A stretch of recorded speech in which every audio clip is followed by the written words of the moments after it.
All right, so get this. The title of the research we're diving into today is "This Curious AI Beats Many Games and Gets Addicted to the TV."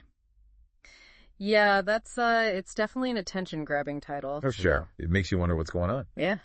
So today we're going to be going deep on curiosity-driven AI, and we've got quite a few research papers and notes to unpack. Yeah, we're going to be exploring a whole new way to train AI, and it all comes down to curiosity. Instead of using things like points as rewards, it's all about the drive to explore and see the unexpected. Okay, so how does that even work? Yeah. I mean, does the AI, get a little jolt of excitement when it runs into something new or what? Well, not exactly. It's more about how the AI predicts what's going to happen next. Think about when you're watching a movie, right? The most exciting parts are the ones that totally surprise you. Those unexpected twists and turns keep us on the edge of our seats. The AI works in a similar way. It gets rewarded when its predictions are wrong, when it's surprised by what happens. So the bigger the surprise, the bigger the reward. That's pretty wild. But did this curiosity actually help the AI learn anything? Or was it just kind of wandering around in a digital daze? You know, it's actually pretty remarkable. They tested this AI in a huge range of environments. We're talking Atari games, Super Mario Bros., even 3D mazes. And guess what? In a lot of these, the AI actually learned to play just as well as AIs that were trained with traditional rewards, like points and stuff. Hold on, so you're telling me this AI learned to play Breakout, not because it wanted to win, but because it was curious about how the bricks would break? Exactly. It gets even weirder. The AI learned to keep the ball in play for longer, racking up those points, because resetting the bricks was just too predictable, too boring. It was saying, I've seen this a million times, let's keep things interesting. So it was basically avoiding death in the game, not out of fear, but because it craved novelty. That's mind-blowing. And here's another interesting thing. They found that for a lot of these games, the AI learned really effectively just using randomly generated features. Random features. What does that even mean? It has to do with what we call feature spaces. You can think of them like the language that AI uses to understand the game, how it breaks down all the information it's seeing. For a lot of these games, the AI didn't need any complex pre-programmed representations. Just random data points were enough to fuel its exploration and help it learn. So you're saying that those classic video games, which we see as visually complex and challenging, might actually be way simpler than we think they are, at least from the AI's point of view. That's one way to look at it, but there's a twist. When they tested this on Super Mario Bros., they found that some learned features worked a lot better when it came to new levels. These features came from something called inverse dynamics training, which basically teaches the AI to predict the actions that led to a certain state. So it's not just reacting to what it sees, it's actually developing a deeper understanding of how the game world works. Almost like it's learning some basic physics or something. That's a great way to put it. And this ability to generalize to new situations, that's a really big deal in AI. It suggests that we might be able to create AI that learns more like humans do, adapting to new challenges based on past experiences. This is some seriously cool stuff. Well, you know what they say, every superhero has a weakness.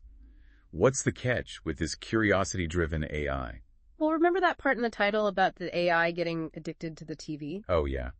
Don't tell me they actually put a virtual TV in one of these AI environments. They did. They created this 3D maze where the AI had to figure out how to move through different rooms, but they added a TV in there that randomly changed channels. And guess what happened? This AI that was mastering these complex games got totally distracted by a flickering TV. Come on, it can't be that simple. It all goes back to how this AI learns. Remember, it thrives on the unexpected, on those prediction errors.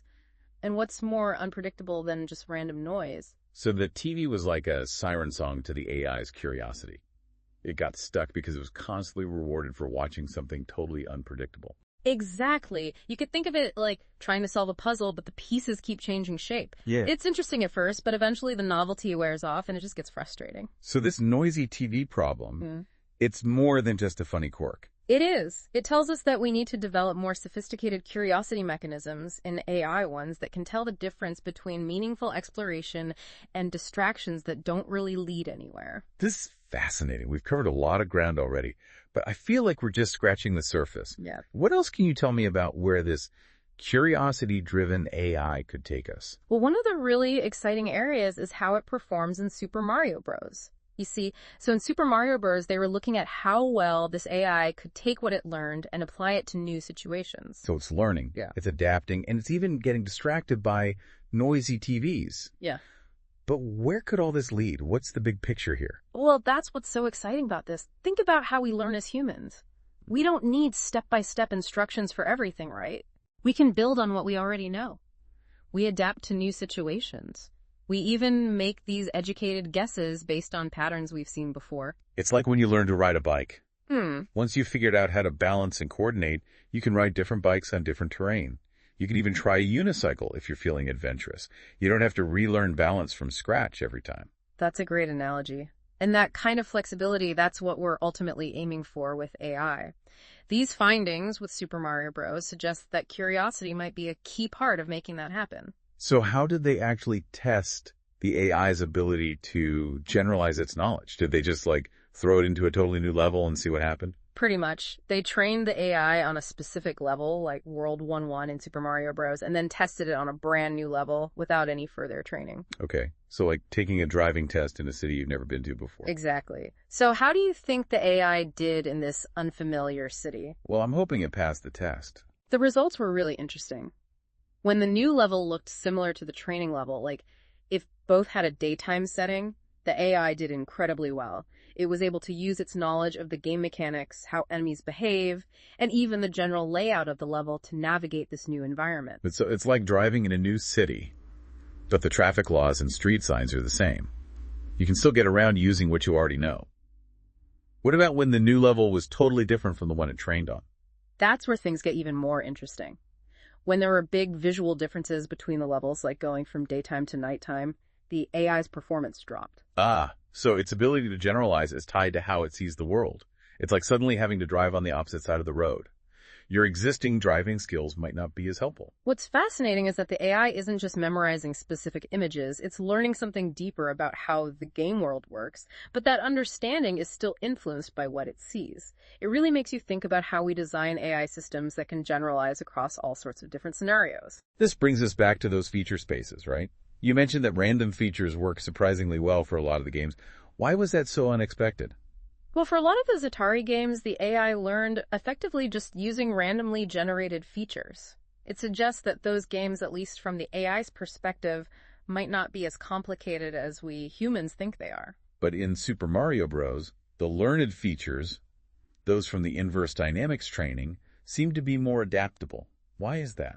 It seems like those learned features, which help the AI understand the underlying rules of the game, are better at dealing with changes in the way things look. Think of it like having a map of a city's infrastructure rather than just relying on landmarks. The map gives you a deeper understanding of how everything is connected. So as AI starts tackling more complex and diverse tasks, these learned features become even more important. Absolutely. Think about things like self-driving cars or robots that can navigate real-world environments. Those situations are way more complex than a video game. Oh yeah, you've got pedestrians, traffic lights, weather changes. Yeah. And then you've got other drivers who don't always follow the rules. Exactly. In those situations, AI needs to be able to learn and generalize from huge amounts of data.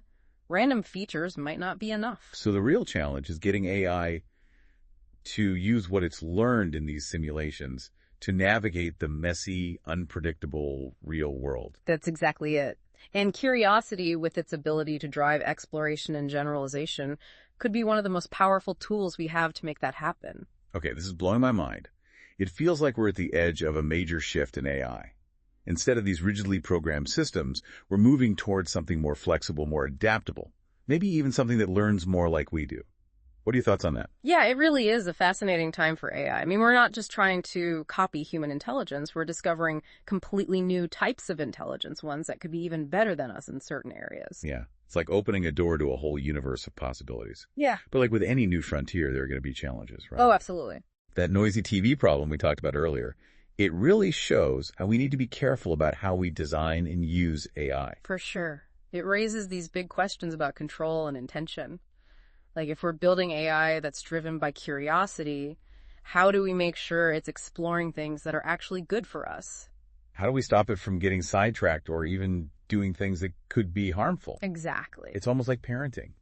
You want your kids to be curious and explore the world, but you also want to guide them and set boundaries to keep them safe. That's a perfect analogy. And when you're talking about artificial intelligence, it gets even more complicated. One way to think about it is that curiosity isn't just one thing. It's a whole spectrum of motivations. Right, it's not just an on-off switch. The kind of curiosity that leads to scientific breakthroughs is different from the kind that makes us scroll endlessly on social media. So how do we make sure AI develops the good kind of curiosity? The kind that leads to progress and benefits everyone? That's the million-dollar question. One idea is to design AI that's not just curious about the world, but also about its own learning process. So it's not just chasing new things for the sake of it. It's trying to understand why it finds certain things interesting and how that can help it learn better. Exactly. Like a scientist who's not only interested in the results of an experiment, but also wants to understand the underlying principles that led to those results. This kind of meta-curiosity could help us create AI that's not just smart, but also wise in how it pursues knowledge. This whole conversation has been mind-blowing. We've seen how curiosity-driven AI can lead to these surprising wins, like mastering video games without any programmed rewards, but also some funny quirks like getting obsessed with a random TV. But for me, the biggest takeaway is that curiosity itself is this complex, multifaceted thing. It's not a simple on-off switch. It's a whole range of motivations, each with its own nuances and potential consequences. And as we create AI that can learn and explore on its own, we need to think about curiosity with both excitement and caution. We need to understand its power, its limits, and how it could impact our world. It's a powerful tool. If we can use it wisely, it could unlock some incredible innovations and progress. But we also need to be aware of the potential downsides. That's a great point. So if curiosity can create such complex behavior in a virtual world, just imagine what it could unlock in the real world. How do we design AI that balances exploration with actually achieving goals? And how do we make sure its curiosity is ultimately used for good? Those are questions worth thinking about. Absolutely. This has been an amazing deep dive into curiosity-driven AI. And we've only just scratched the surface. Who knows what incredible discoveries await us as we continue to learn and evolve alongside these curious machines. As always, keep those minds curious.